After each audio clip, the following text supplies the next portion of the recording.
Hello అండి. Welcome to BRK news. నేను మీ Ravi Bandari. So, school start అవుతున్నాయి కదా!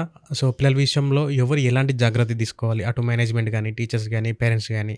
సో, ఇవన్నీ విషయాలు తెలుసుకోవడానికి మేడం ఉన్నారు. సో, మేడంని అడిగి తెలుసుకుందాం. Hello ma'am. హలో. ఆహ్, బేసిక్ ఇప్పుడు ఇంకో 1 వీక్‌లో మనకి స్కూల్స్ అనేవి స్టార్ట్ అవును. అవుతున్నాయి. సో, పిల్లల విషయంలో తల్లిదండ్రులు, టీచర్సు, యాజమాన్యం. సో, ఎలాంటి జాగ్రత్త తీసుకుంటే పిల్లలకు విషయంలో మంచిదంటారు? అయితే ఇది సమ్మర్ లాంగ్ వెకేషన్ కదా! హ్మ్. నేను మొన్న గూడా మా ఆఫీస్‌లో చెప్పుకుంటున్నారు. హాలిడేనే కదా! పిల్లల్ని వదిలేసాము. చాలా లేట్‌గా లేస్తున్నారు అంటూ చాలా అంటే ఏదో గొప్ప విషయంలాగా చెప్తున్నారు. ఓకే. ఇప్పుడు నేను క్వెషన్ అడిగాను. ఇప్పుడు ఐ థింక్ వెడ్నెస్‌డే నుంచి స్కూల్స్ ఓపెన్ అవుతున్నాయి. So, yeah! ట్యూస్‌డే వరకు పడుకోవడం. మమ్మీ ఇవాళొక్క లాస్ట్ డే కదా! రేపటి నుంచి స్కూల్‌కెళ్ళాలి అంటారు. పిల్లలు ఆ! రిక్వెస్ట్ చేస్తుంటారు. రిక్వెస్ట్ చేస్తారు. అది వాళ్ళ హక్కు. యెస్. 12 గంటల వరకో, 11 గంటల వరకో వాళ్ళు పడుకుంటున్నారనుకోండి. మంగళవారం వరకు పడుకున్నాక బుధవారం మెలుకువ రావాలి కదా వాళ్ళకి. హ్మ్. యెస్. లేవగలగాలి కదా! యెస్. Yes ma'am. మేబీ 50% స్టూడెంట్స్‌లో ఏంటంటే ఒక ఎంథూసియాసిజం ఉంటుంది. హ్మ్. ఫస్ట్ డే స్కూల్‌కి వెళ్ళాలి అంటే ఎవరెవరు ఉన్నారో ఒక ఒక ఒక క్రేజీనెస్ ఉంటుంది హ్మ్. పిల్లల్లో. హ్మ్. యెస్. అంటే ఒక గ్యాప్ తర్వాత వెళ్తున్నాం కదా! వాళ్ళకి పిల్లల మైండ్ సెట్ ఎలా ఉంటుందంటే అంత గ్యాప్ తర్వాత మళ్ళీ వాళ్ళు క్లాస్ రూమ్‌కెళ్తున్నప్పుడు వాళ్ళ స్కూల్ బిల్డింగు, వాళ్ళ క్లాస్ రూము అంటే సేమ్ స్కూల్‌లో కంటిన్యూ అవుతుంటే కంటిన్యూ అవుతుంటాయి. అది ఒక ఫీల్ ఉంటుంది. ఒకొక్క ఎమోషన్ అది. No doubt. అవును. సో, ఎంతమంది పిల్లలొచ్చారు. "ఏయ్! నువ్వేంటి ఇలా" అంటే చూడండి మీకు లాంగ్ గ్యాప్ తర్వాత కదా! చాలా రోజుల కొంచెం తర్వాత. పిల్లల గ్రోత్ కూడా కనిపిస్తుంది. సడెన్ గ్రోత్ అంటే హ్మ్. అన్ని ఒక ఆల్మోస్ట్ 50-60 డేస్ అవును. యెస్. చూస్తే పిల్లల్లో సడెన్ గ్రోత్ కూడా కనిపిస్తుంది. హ్మ్. పొడుగైపోయినట్టుగా, పిల్లలు పెద్దవాళ్ళయిపోయినట్టుగా హ్మ్. అలా అనిపిస్తూ ఉంటుంది. సో, వాళ్ళది ఒక ఎక్సైట్‌మెంట్ అనమాట. అవును. 1 or 2 డేస్‌కి అది ఉంటుంది. No doubt. ఉంటుంది. సో, ఆ ఎమోషన్‌లో కొంతమందుంటే, కొంతమంది పరిస్థితి ఎలా ఉంటుందంటే, అబ్బా! మళ్ళీ బుక్సు యెస్ మ్యామ్. మళ్ళీ బుక్స్ పట్టాలా? మళ్ళీ చదవాలా? మళ్ళీ బుక్స్, మళ్ళీ క్లాసెస్ వాళ్ళకొక వాళ్ళని భయపెట్టే కొంతమంది టీచర్స్ ఉంటారు. కొంచెం స్ట్రిక్ట్‌గా హోంవర్క్‌లు అడిగేవాళ్ళుంటారు. క్యాల్కులస్ వాళ్ళంటారు. లేదా రిపీటెడ్‌గా వీళ్ళు చేసే వెధవ పేరెంట్స్‌ని పిలిచేవాళ్ళుంటారు. Yes so, ma'am. ఇదొక టెన్షన్ టార్చర్. అంటే ఇది 1-10th అందరికీ ఉంటుంది నాకు తెలిసి. అందులో డౌటే లేదు. ఎందుకంటే మేము ఫేస్ చేస్తూ ఉంటాం కదా పిల్లలు. Yes ma'am. కొంతమంది చాలా హ్యాపీగా, ఎక్సైటెడ్‌గా వాళ్ళు కూడా మా దగ్గరకొచ్చి టీచర్స్‌ని అడుగుతుంటారు. హ్మ్. ఎలా ఉన్నారు? ఎలా ఉన్నారు? ఎక్కడికెళ్లారు సమ్మర్‌కి? అలా ఒక ఒక ఎక్సైట్‌మెంట్. కొంతమంది బాబోయ్! మళ్ళీ ఈళ్ళందరూ వచ్చేసారు. ఈళ్ళ చేత హోంవర్క్ చేయిస్తారు మా చేత అనేసి ఒక ఫీలింగ్‌లో ఉంటారు. సో, పిల్లల పరిస్థితి. హ్మ్. Yes. Okay. Managements already 1 month నుంచి వాళ్ళు వాళ్ళు బిజీగానే ప్రిపేర్ ఉన్నారు. అయిపోయి ఉంటారు. అడ్మిషన్స్, హ్మ్. కలెక్షన్స్ వాళ్ళ మార్కెటింగ్‌లో వాళ్ళు బిజీ ఉన్నారు. No doubt. పాప గవర్నమెంట్ స్కూల్స్ వాళ్ళు బడిబాట అంటూ చూసాను చాలామంది వాళ్ళు ఆ బాధలో వాళ్ళున్నారు. ఒక ఓకే. 15, 20 రోజులుగా. యెస్. ఇక నెక్స్ట్ ఫర్దర్ ఏంటంటే పేరెంట్స్‌కున్న టెన్షన్ ఏంటంటే వీళ్ళు ఇన్నాళ్ళు పడుకోబెట్టారు కదా! నిద్రపోతుంటే పట్టించుకోలేదు కదా! వీళ్ళు త్వరగా లేవాలి. హ్మ్. ఇంకొకటి ఇప్పుడు త్వరగా నిద్రపోవటం ఒకటే కాదు అక్కడ మ్యాటరు. ఫుడ్ హ్యాబిట్స్ కూడా మారిపోయినాయి కదా! హ్మ్. Yes ma'am. చాలా చేంజ్ అయ్యి ఉంటాయి. నచ్చిన ఫుడ్డు, నచ్చిన టైంలో, తోచిన టైంలో తింటున్నారు వాళ్ళు. అవును. ఇప్పుడు అలా కాదు కదా! అక్కడ గంట కొట్టినప్పుడు తినాలి. హ్మ్. సో, ఒక టైమ్. అదొక పెద్ద డ్యామేజ్ అవుతుంది వాళ్ళకి. డ్యామేజ్ అంటే they feel it is damage. హ్మ్. కానీ వాళ్ళు ఇన్నాళ్ళు డ్యామేజ్ అయ్యారు అనుకోవట్లేదు వాళ్ళు. పేరెంట్స్ అనుకోవట్లేదు చాలామంది, పిల్లలు కూడా అనుకోవట్లేదు. హ్మ్. ఈ యొక్క టైం పాడు లేకుండా తినేసి తినేసి అడ్డగోలుగా ఉంటారు. తినేసి పడుకొని ఏది పడితే తిని ఎప్పుడు పడితే అప్పుడు బయటికెళ్ళి వెళ్ళిపోదాం బయటికంటే వెళ్ళిపోదాం. అదే హ్మ్. పనైపోయింది. ఇప్పుడు వాళ్ళకి స్కూల్ స్టార్ట్ అయిన తర్వాత టీచర్స్‌కి ఉంటుంది ఒక యజ్ఞం. వాళ్ళకి 1 మంత్ పడుతుంది వీళ్ళని నార్మల్ సెట్ లైన్‌లో జేయడానికి. తీసుకురా యెస్. అందులోను primary section especially. Yes ma'am. పిల్లలు ఎంతమంది క్లాస్ రూమ్‌లో ఎంతసేపు నిద్రపోతారో టీచర్‌కి తెలుసు ఆ విషయం. యెస్. పేరెంట్స్ చెప్తే తెలుసుకోదు. యెస్ పేరెంట్స్ అంతా మ్యామ్. చాలా క్యాజువల్‌గా చెప్తారు. ఏంటంటే కొంచెం హాలిడేస్ ఇప్పుడే కదండీ అయినాయి. వాళ్ళకి అలవాటు అవుతుంది అని చెప్తారు. సో కానీ అక్కడ పీరియడ్స్ మిస్ అవుతాయి. ఇప్పుడు అకాడమిక్ క్యాలెండర్ అంటే నా ఉద్దేశంలో ఐసీయూలో మెడికల్ ఎమర్జెన్సీ లాంటిది. ఎందుకంటే టైమ్ టేబుల్ ప్రకారం పోర్షన్ కవర్ అయిపోవాలి. గవర్నమెంట్ ఇచ్చిన వర్కింగ్ డేస్‌లో పోర్షన్ కవర్ అవ్వాలి. ఎగ్జామ్స్ కవర్ అవ్వాలి. రిజల్ట్స్ డిక్లేర్ చేయాలి. Yes ma'am. ఒక్కరోజు ఒక పీరియడ్ మిస్ అయినా అందరికీ ప్రాబ్లమ్. హ్మ్. అది టీచరు అబ్సెంట్ అయినా, పిల్లలు అబ్సెంట్ అయినా అది బ్యాక్ వస్తూనే ఉంటుంది. హ్మ్. సో, ఇప్పుడు ముందు అర్జెంట్‌గా వీళ్ళు తీసుకునేది ఏంటి ఫస్ట్ ఇంకొకటి main burden for the parents వాళ్ళకి నచ్చిన బుక్స్ ఓకే. స్కూల్ వాళ్ళు బుక్స్ ఇస్తారు, బ్యాగులు ఇస్తారు అన్నీ కొత్త ఒక హ్మ్. పెద్ద హెవీ బర్డెన్. హ్మ్. కొన్ని కోట్ల రూపాయల టర్న్ ఓవర్ అవుతుందట జూన్, జూలైలో. హుహుహు. అంత హైయెస్ట్ మార్కెటింగ్ ఇంక వేరే ఏ టైంలో జరగదు. మన ఓకే. పండగల్లో కూడా జరగదు. ఎందుకంటే అది పిల్లలు అంతమంది అన్ని అన్నీ లక్షల అవును. మంది పిల్లలు ఇండియాలో ఇది ఒక ఎకనామిక్ సర్వేలో వచ్చింది. ఓకే. అంటే మేడం నాకు మీరన్నారు కదా! అంటే ఇంత బిజినెస్ అని చెప్పేసి. ఇప్పుడు స్కూలింగ్ అనేది ఒక బిజినెస్‌లా అయిందని నేను అంటే ఒకవేళ అంటాను మీరేమంటారు దానికి? Yes, of course. నేనెప్పుడు అందరికీ చెప్తాను. చదువుకోండి చదువు కొనుక్కోవద్దంట నేను. యాహ్!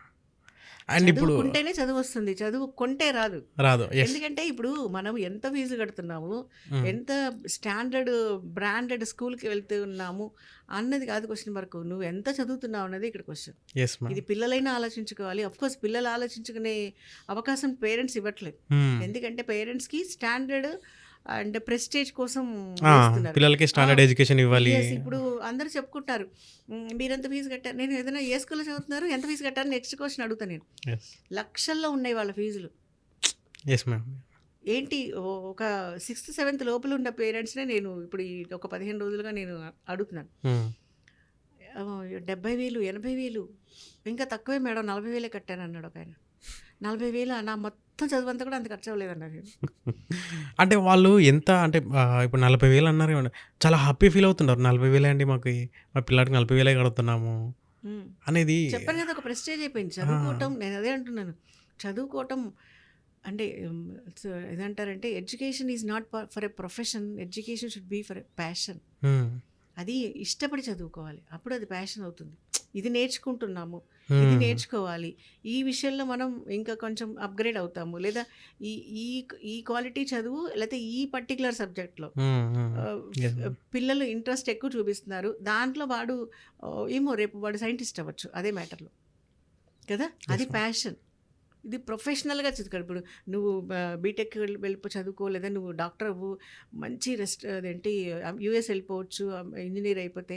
లేదా దాని పేరేంటి ఒక మంచి డిస్పెన్సరీ ఓపెన్ చేద్దాం. హ్మ్. ఇప్పుడు సొసైటీలో పోలీస్ డిపార్ట్మెంట్‌లో వాళ్ళు ఎక్కువగా ఉన్నారు అంటే క్రైమ్‌లు ఎక్కువ జరుగుతున్నాయని అర్థం కదా! యెస్. Yes ma'am. అవునా? సింపుల్‌గా true. True. Simple it is. చాలా. ఆహ్, డాక్టర్స్ ఎక్కువగా ఉన్నారు అంటే రోగిష్టి వాళ్ళు ఎక్కువగా రోగిష్టులు ఉన్నవాళ్ళు ఎక్కువున్నారు. ఎక్కువ ఉన్నారని అర్థం. లాయర్స్ ఎక్కువగా ఉన్నారు అంటే కేసులు ఎక్కువ జరుగుతున్నాయని అర్థం. Yes ma'am. ఒకరినొకడు మోసాలు చేసుకుంటున్నారని అర్థం. అదే టీచర్స్ ఎక్కువగా ఉన్నారు అంటే చదువుకునే వాళ్ళు ఎక్కువ ఉన్నారని అర్థమవుతుంది యెస్ మ్యామ్. ట్రూ. కదా! అది ఇప్పుడు మీరు హై స్కూల్‌కెళ్ళి అడగండి ఎవరినైనా, హ్మ్. నువ్వేమవుతావు అంటే టీచర్ అవుతావని ఎవరు చెప్పరు. హ్మ్. ఒక ప్రైమరీ వాళ్ళే చెప్తున్నారు. వాళ్ళకి ఇంకా పాపం తెలీదు. దే ఫీల్ అదే ఒక రోల్ మోడల్‌లాగా తీసుకుంటున్నారు. వీళ్ళు చెప్పట్లేదు. ఇప్పుడు దీనికోసం ఇప్పుడు ఆ కాలేజీలో చదివితే, ఆ స్కూల్‌లో చదివితే ఇంజినీరింగ్ సీట్ గ్యారంటీగా వస్తుంది. హ్మ్. నీట్‌లో వాడు ర్యాంక్ కొడతాడు. లేకపోతే జేఈఈలో మా వాడి ర్యాంక్ వస్తుంది. లేదా మా అమ్మాయి టాపర్ అవుతుంది.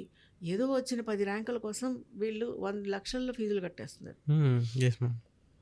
అది ఎంతవరకు మన పిల్లలు అది అంత కాంపిటీషన్‌ని తట్టుకోగలరా లేదని పేరెంట్స్ ఆలోచించట్లేదు. హ్మ్. తీసుకెళ్ళి పడేయాలనుకుంటున్నారు. అంటే ఒక ప్రతిష్ట అయిపోయింది. Yes ma'am. చదువుకోవటం అన్నది ప్రతిష్ట అయింది. సంస్కారం కోసం చదువు సంస్కారం అంటారు. హ్మ్. లేదు ఇప్పుడు చదువు ప్రతిష్ట అయిపోయింది. యెస్. అది కూడా ఒక బ్రాండెడ్ స్కూల్. Yes ma'am. ఇప్పుడు దేనికి చదువుకుంటున్నారంటే చాలా గర్వంగా చెప్పుకుంటున్నారు. వాళ్ళు మనం సో అండ్ సో స్కూల్‌లో చదువుతున్నాం. అక్కడ అన్నీ వాళ్ళే ఇస్తారట. హోంవర్క్‌లు చేయక్కర్లేదు.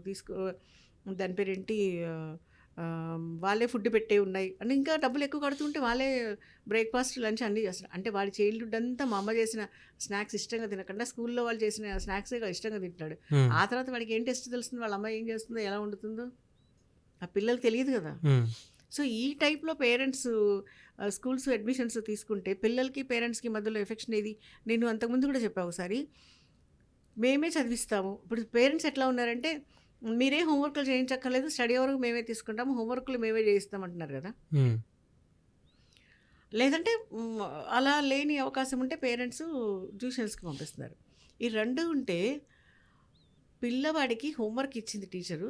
లేదంటే అమ్మకో, నాన్నకో ఫోన్‌లో హోంవర్క్ వచ్చేస్తుంది హ్మ్. ఆన్‌లైన్‌లో. ఇది ఆ! చేయించాలి అని. అంటే చదువుకునే పిల్లలకి ఇది ఈ సబ్జెక్ట్ టీచర్ ఈ హోంవర్క్ ఇచ్చారు. ఈ సబ్జెక్ట్ టీచర్ ఈ హోంవర్క్ ఇచ్చారు. ఇది రాయమన్నారు, ఇది చదవమన్నారు, ఇది ఇది కాపీ చేయమన్నారు. లేదా ఈ ప్రాజెక్ట్ చేయమన్నారు, ఈ బొమ్మలు గీయమన్నారు, దీనికి రంగులేయమన్నారు అన్న విషయం వాళ్ళకే తెలియాలి కదా! Yes ma'am. వాళ్ళకే తెలిస్తేనే కదా వాళ్ళకొక రెస్పాన్సిబిలిటీ ఫీల్ అవుతారు. యెస్ స్కూల్‌లో మ్యామ్. ఏం జరిగింది? స్కూల్‌లో జరిగిన తర్వాత ఇంటికెళ్ళి ఏం చేయాలి? అన్నది వాడికి తెలియాలంటే వాడేం చేయాలి? వాడి హోంవర్క్‌ని వాడి డైరీలో రాసుకోవాలి. హ్మ్. ఇది ఉంది ఇంకా చాలా స్కూల్స్ ఇదే ఫాలో అవుతున్నాయి. అంతకుముందైతే అన్ని స్కూల్‌లు ఫాలో అయ్యేవి. హ్మ్. కానీ ఇప్పుడంతా everything is digitalised. Yes ma'am. True. ఈ డిజిటల్‌లో ఏమైంది? పిల్లవాడికి ఏమీ తెలియట్లా. హ్మ్. ఇంటికెళ్ళాక అమ్మ హోంవర్క్ చూసి ఫోన్‌లో ఇప్పుడు లేదంటే ఆఫీస్‌లో ఉంటే అమ్మో, నాన్నో ఫోన్ చేసి పిల్లలకి చెప్తున్నారు. "నీకు ఈ హోంవర్క్‌లున్నాయి. ఈ హోంవర్క్ బుక్స్ తీసుకొని నువ్వు ట్యూషన్‌కెళ్ళు" అని. హ్మ్. అంటే వాడికి తెలీదు ఏం హోంవర్క్‌లు ఇచ్చారో. Okay ma'am. అంటే మనకి ఇప్పుడు గవర్నమెంట్ స్కూల్స్, ప్రైవేట్ స్కూల్స్ మనకి 1990s వరకి గవర్నమెంట్ స్కూల్స్ వేరేలా ఉండేది మేడం ఎడ్యుకేషన్ అంతా. ఇప్పుడు 1990s తర్వాత ప్రైవేట్ స్కూల్స్ అనేవి ఎక్కువైపోయినాయి. సో, దానికి దీనికి డిఫరెన్స్ ఎలా ఉంది? ఏముందంటారు మీరు మేజర్‌గా? గవర్నమెంట్ స్కూల్స్ ఎప్పుడు కూడా బానే ఉన్నాయండి. ఓహో! Okay ma'am. అంటే ఓకే. ప్రజలకి ఒపీనియన్ లేదేమో. అంటే ప్రైవేట్ స్కూల్స్‌లో అంటే ఇప్పుడు నేను అంటే, అంటే ఐయామ్ నాట్ బేసిక్‌గా criticising any particular management or anything. Okay. ఇప్పుడు టీచరు ఇప్పుడు రెండు పక్కల కూడా ఎలా ఉందంటే, టీచర్ బాధ్యతగా వెళ్దామన్నా, టీచర్ బాధ్యతగా ఏమన్నా కొంచెం ఒక స్టెప్ ముందుకెళ్ళి ఎందుకు రావట్లేదు, ఎందుకు చదవట్లేదు, ఇది గవర్నమెంట్ స్కూల్‌లో ఉంది ప్రాబ్లమ్, ప్రైవేట్ స్కూల్‌లో కూడా ఉంది. హ్మ్. పేరెంట్స్ అబ్జెక్ట్ చేస్తున్నారు. ఓకే. మీరు మా వాడు స్కూల్‌కి వస్తున్నాడు, మీరేం పట్టించుకోక్కర్లేదు, మేము ట్యూషన్ చెప్పించుకుంటామని. ఇది గవర్నమెంట్ స్కూల్‌లో కూడా ఉంది ఈ ఇష్యూ, ప్రైవేట్ స్కూల్‌లో కూడా ఉంది. అన్ అంటే పిల్లలు ఎలా చెడిపోతున్నారు? ఎవరి వల్ల చెడిపోతున్నారు? హ్మ్. అబ్సల్యూట్‌లీ పేరెంట్స్ వల్లే చెడిపోతున్నారు. ఓకే. ఇప్పుడు గవర్నమెంట్ స్కూల్‌లో పాపం ఇప్పుడు బడిబాట అంటూ వాళ్ళు తిరుగుతున్నారు పిల్లల్ని స్కూల్‌కి రమ్మని. Yes ma'am. అదే రెండో మనం దానికి వేరే మాట చెప్తున్నారు. మార్కెటింగ్‌లో పిల్లల అడ్మిషన్స్ కోసం, మార్కెటింగ్ కోసం ప్రైవేట్ మేనేజ్మెంట్ వాళ్ళు తిప్పుతున్నారు. ఓకే. ఇద్దరు చేసేది అదే కదా! మీ పిల్లలు యెస్. స్కూల్‌కి రండి అంటే, వీళ్ళేమో మీ పిల్లలు స్కూల్‌కి పంపించండి అంటున్నారు. ప్రైవేట్ స్కూల్ వాళ్ళేమో మీ పిల్లల్ని మా స్కూల్‌కి పంపించండి. వాడికి హోంవర్క్‌లు కూడా మేమే చేస్తాం అంటున్నారు. అంటే అది పేరెంట్స్ పిల్లల్ని గవర్నమెంట్ స్కూల్‌లో కాకుండా ప్రైవేట్ స్కూల్‌లోనే చదివిస్తేనే వాళ్ళ ఎడ్యుకేషన్ బావుంటది అని ఒక మైండ్ సెట్‌లోకి వచ్చారు. ఆ మైండ్ సెట్ అనేది వాళ్ళకి ఎందుకొచ్చిందంటారు? చెప్పాను కదా! వాళ్ళు ఒక ప్రెస్టేజ్ ఇష్యూ అయిపోయింది. ప్రైవేట్ స్కూల్స్‌లో ఓకే. చదువుకోవటం అనేది. హ్మ్. వాళ్ళు మర్చిపోతున్నారు వాళ్ళు గవర్నమెంట్ స్కూల్‌లోనే చదువుకుని ఆ స్థాయిలో ఉన్నారన్న సంగతి. హ్మ్. ఓకే. వాళ్ళు అంటే ఇప్పుడు పులిని చూసి నక్క వాత పెట్టుకున్నట్టు అయిపోయింది. ఒకరిని చూసి ఒకరు. ఇప్పుడు మా ఆఫీస్‌లో చాలామంది వాడు ఒక ఇంటర్నేషనల్, ఇంకొకళ్ళు ఇంకో ఇంటర్నేషనల్, ఇంకోళ్ళు ఇంకో ఢిల్లీ పబ్లిక్ స్కూల్‌లో హ్మ్. ఇలా అంటే డిఫరెంట్ బ్రాండెడ్‌గా వాళ్ళు వెళ్తున్నారు. హ్మ్. వీళ్ళు వీళ్ళు ఏదైనా ఒక నార్మల్ చిన్న ప్రైవేట్ స్కూల్‌కెళ్తున్నారు. హ్మ్. కానీ చెప్పుకోవడానికి చాలా ఇబ్బందిగా ఉంది. ఓకే. ఆ ఫీలింగ్ ఎందుకంటే నేననేది ఇప్పుడు ఏ స్కూల్ అయినా let it B central or state syllabus హ్మ్. కదా! యెస్. Yes ma'am. అన్నీ చెప్పేది వాళ్ళు ఎక్స్‌ట్రా బుక్స్ వాళ్ళు మెటీరియల్స్ గైడ్‌లో పాడో పరదేసి వాళ్ళు ఇస్తారు ఇన్ని వేలకు వేలు తీసుకొని. గవర్నమెంట్ స్కూల్‌లో టెక్స్ట్ బుక్స్ ఇస్తున్నారు. గుర్తుపెట్టుకోండి 10థ్ క్లాస్ పబ్లిక్ ఎగ్జామినేషన్ అయినా, ఇంటర్మీడియేట్ పబ్లిక్ ఎగ్జామినేషన్ అయినా గవర్నమెంట్ ప్రిస్క్రైబ్డ్ చేసిన సబ్జెక్ట్‌లోనే, గవర్నమెంట్ ప్రిస్క్రైబ్ చేసిన సిలబస్‌లోనే క్వెషన్ పేపర్ ఇదే గవర్నమెంట్ స్కూల్ పిల్లలు, అదే private school hi-fi branded private school పిల్లలు ఒకటే క్వెషన్ పేపర్ రాస్తారు. Yes ma'am. మరక్కడ తేడా ఏముంది? ఏం లేదు. అంటే మీరన్నట్టుగా ఇప్పుడు మనకు సబ్జెక్ట్‌లో సెంట్రల్ సబ్జెక్ట్‌లుంటాయి. స్టేట్ సబ్జెక్ట్‌లుంటాయి. కానీ గవర్నమెంట్స్ ఎందుకు ప్రైవేట్ స్కూల్‌లని అప్రూవల్ చేశారంటారు? యెస్. ఇక్కడ రాజకీయం. ఓకే. డౌటే లేదు. ఇప్పుడు చాలా స్కూల్స్ రన్ బై మన మంత్రివర్గమే. హ్మ్. అందుకని వాళ్ళు అది అంటే అదొక అదొక అంటే బ్రాండ్ కన్నా కూడా వెనకాల మినిస్ట్రీ ఎక్కువ పనిచేస్తుందనుకుంటున్నాను నేను. హ్మ్.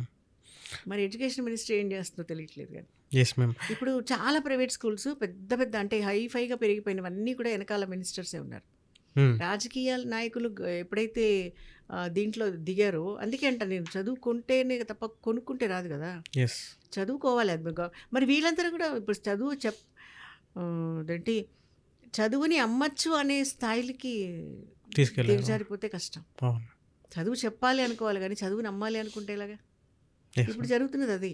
యెస్. ఇప్పుడు ఈ ఈ ఈ దీంట్లో వాళ్ళేం చేస్తున్నారంటే, ఇప్పుడు ఈ సంవత్సరం ఒక స్కూల్‌లో చదివారు. మీకు మీ చుట్టుపక్కల వాళ్ళందరూ ఇంకా ఏదో బావుంది ఆ స్కూల్‌లో అయితే బావుంది. అది ఇది బావుంది. అక్కడ యాన్యువల్ డే చాలా కలర్‌ఫుల్‌గా చేశారు. ఏదో మంచి అదేంటి ఒక మంచి స స్టార్ హోటల్‌లో చేశారు వాళ్ళ యాన్యువల్ డే హ్మ్. అనుకుందాం. హ్మ్. హ్మ్.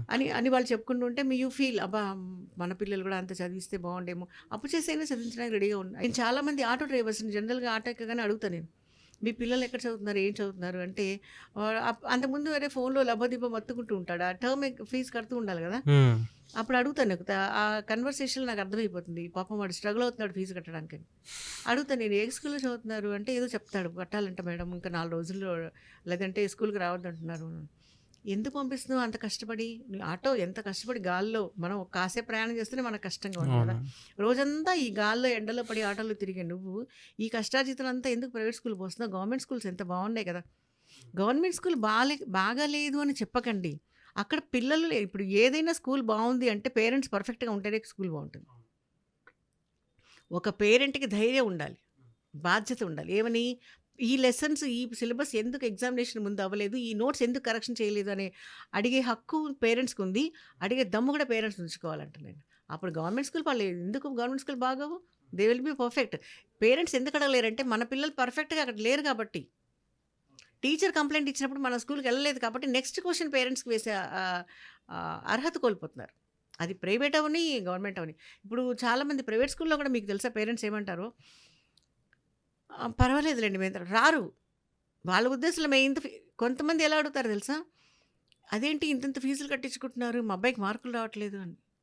అన్న పేరెంట్స్ నేను చూసాను. మీరు ఫీజే కట్టారు. మార్కుల కోసం కట్టలేదు కదండీ అన్నా నేను.